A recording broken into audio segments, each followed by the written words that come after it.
I hope you're all having an amazing day. My name is Otto, and in this video, I'm going to show you a few tips and tricks for the DJI Pocket 3.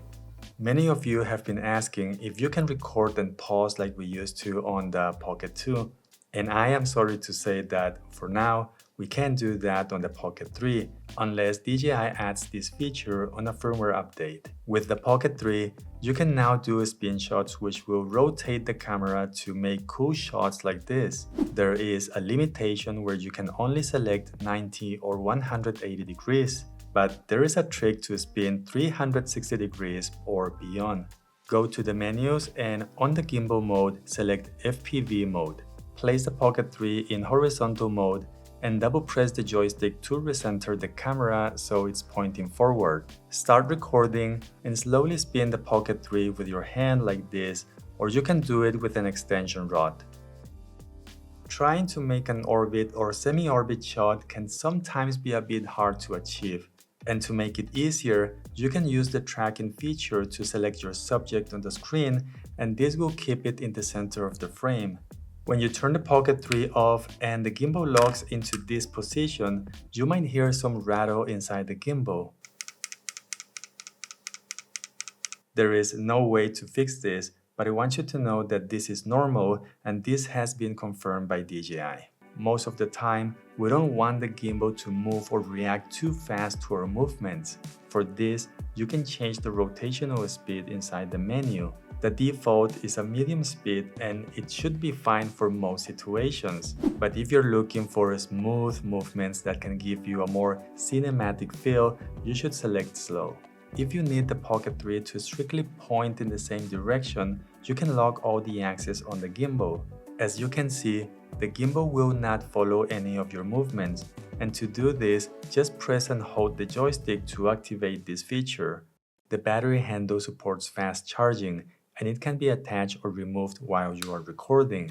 This means that you can charge the Pocket 3 with the handle, then remove it to fully charge it and plug it back to the Pocket 3 again without having to stop recording.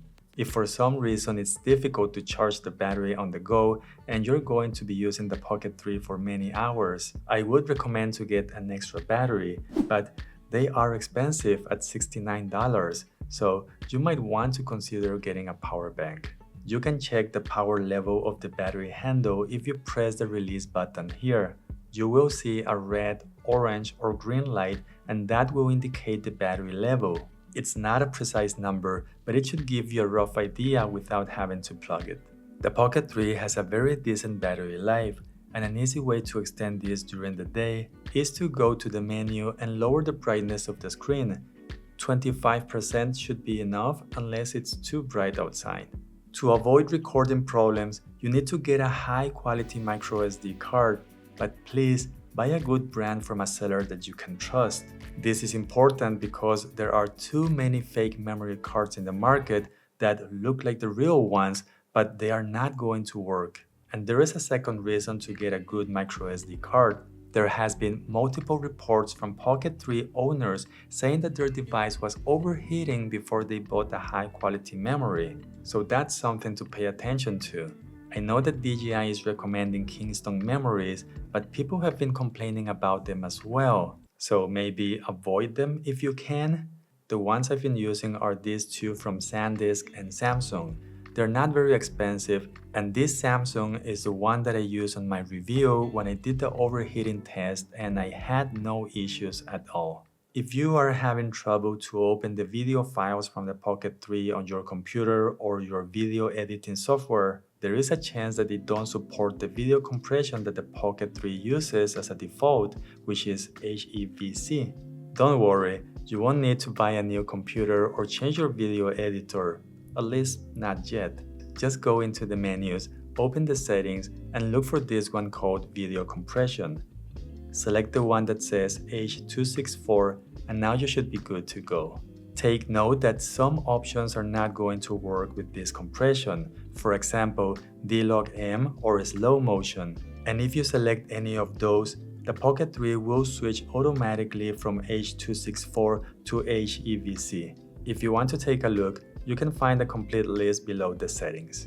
To change the different camera modes, Some people have said that swiping right or left can be annoying sometimes. Well, there is another way to do this. After you tap the camera mode icon, instead of using your finger, just move the joystick in any direction. Sometimes when I try to use the joystick to move the camera around, I find that instead of going up or down, it's actually zooming in or out. If this ever happens to you, you probably tap the zoom slider on the screen by accident. And if that's the case, just tap this again to go back to the default mode. If you swipe left on the main screen, you can turn on Pro mode. And even if you don't know anything about manual settings, I do recommend to go inside this option and change the ISO range from 50 to 1600. I think that this is the sweet spot to have less noise in low light situations.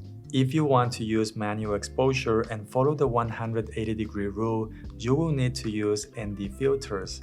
These ones are from the brand Freewell.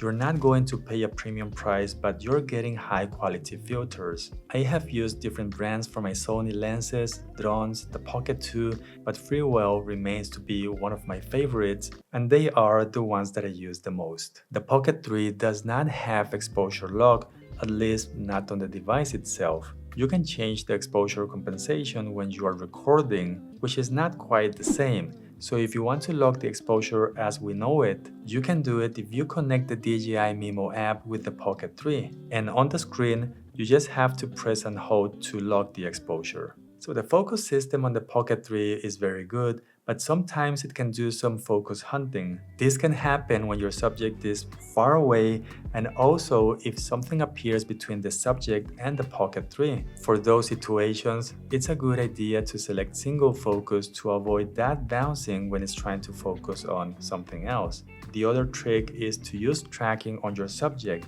In this case, the focus will remain on the subject that is being tracked. And now this is a reminder, if you choose single focus, once you finish, don't forget to change the focus back to continuous. If you're using the internal microphones on the Pocket 3, make sure not to cover them with your fingers. All three microphones are going to be on the upper side of the handle. If you want to connect an external microphone, you can do so on any USB-C port on the Pocket 3. I've tried a few wireless mics and also shotgun microphones like this one from the brand Comica.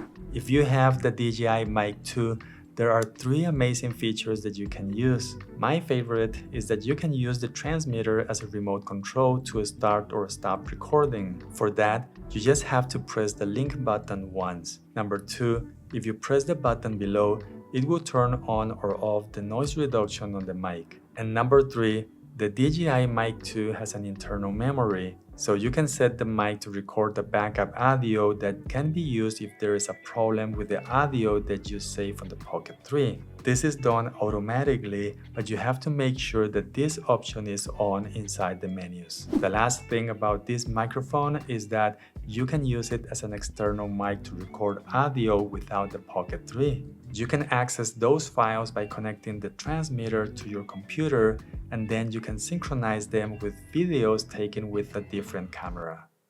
I will probably make a part 2 of this video, and if you want to, feel free to add your own tips in the comments down below. If this video was useful, please give it a like. The links to all the products that I mentioned are going to be in the video description. It's time to go, so I hope you're having an amazing day.